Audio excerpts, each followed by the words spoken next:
بسم اللہ الرحمن الرحیم۔ سامعین مکرم، آج ہم جس موضوع پر بات کر رہے ہیں، آج کا جو ہمارا ٹاپک ہے، آج کا جو ہمارا عنوان ہے، وہ اس موضوع پر ہے کہ اگر ہم نماز پڑھ رہے ہیں، مثال کے طور پر 4 رکعتوں والی نماز پڑھ رہے ہیں، وہ سنت پڑھ رہے ہیں یا ہم فرض پڑھ رہے ہیں، یعنی ہم نے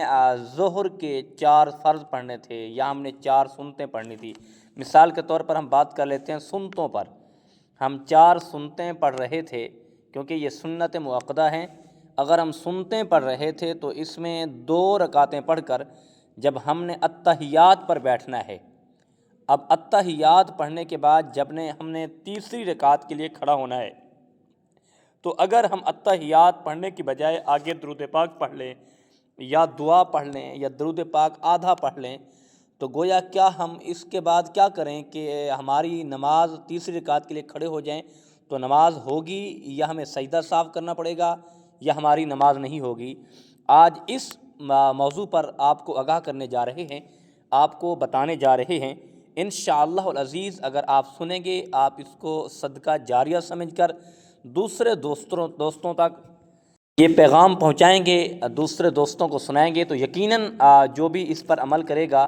اور اس مسئلے سے آگاہ ہوگا، یہ آپ کا بھی نیکی میں حصہ مل جائے گا اور آپ کو بھی اس کا ثواب اور اجر ہوگا، آپ بھی اس میں فائدہ مند ہوں گے، یعنی کیونکہ ایک دین کی بات آپ کے علم میں بھی آ جائے گی اور آپ کے علم میں اضافہ بھی ہو جائے گا، آپ کی نماز جو ہے وہ بھی خوبصورت ہو جائے گی۔ اور دیکھیں، سب سے پہلی بات تو یہ ہے کہ جب ہم 4 رکعتوں والی نماز پڑھتے ہیں، مثال کے طور پر ہم 4 رکعت نماز سنت پڑھتے ہیں یا 4 رکعت نماز فرض پڑھتے ہیں، جب 2 رکعتیں پڑھ کر ہم اتحیات پر بیٹھتے ہیں، اتحیات ہم نے پڑھنی ہے، آگے ہم نے درود پاک نہیں پڑھنا۔ گویا اگر ہم درود پاک پڑھ لیں، وہ چاہے مکمل پڑھ لیں چاہے آدھا پڑھ لیں یا درود پاک کا ایک لفظ پڑھ لیں، اللہم صلی علی پڑھ لیں، اتنا ہی پڑھ لیں، تو ہم سجدہ سہو کریں گے۔ اگر سجدہ سہو نہیں کریں گے تو ہماری نماز نہیں ہوگی،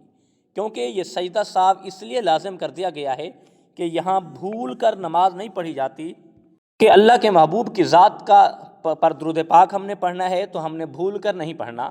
ہم نے اپنے دماغ کو حاضر رکھ کے ہوش و حواس کے اندر ہم نے ایک اچھے طریقے سے، احسن طریقے سے، خوبصورت طریقے سے ہم نے درود پاک پڑھنا ہے اور آقا کریم علیہ الصلوۃ والسلام کی بارگاہ میں تحفہ بھیجنا ہے۔ تو ہم یہ نہیں کہہ سکتے کہ ہم نے بھول کر پڑھا ہے، اور اس لیے علماء کرام فرماتے ہیں، فقہاء کرام فرماتے ہیں کہ سجدہ سہو لازم ہے۔ اگر سجدہ سہو نہیں کریں گے تو ہماری نماز نہ مکمل ہوگی، ہماری نماز نہیں ہوگی، کیونکہ اگر سجدہ سہو کریں گے تو پھر تو ہماری نماز ہو جائے گی۔ اگر سجدہ سہو نہیں کریں گے، وہ چاہے ہماری سنت کی نماز ہو چاہے ہماری فرض کی نماز ہو، تو ہماری نماز نہ مکمل ہے۔ جب نماز نہ مکمل نہیں ہے، سجدہ سہو نہیں کریں گے تو نماز نہیں ہوگی، اس لیے سجدہ سہو لازم ہے، سجدہ سہو کرنا پڑے گا، کیونکہ یہ مسئلہ بہت اہم مسئلہ ہے۔ لوگ کہتے ہیں کہ درود پاک ہی پڑھا ہے تو کیا ہوا، ہم سجدہ سہو نہیں کریں گے؟ نہیں، سجدہ سہو کریں گے۔ اگر سجدہ سہو نہیں کریں گے تو ہماری نماز بالکل نہیں ہوگی کسی صورت میں بھی،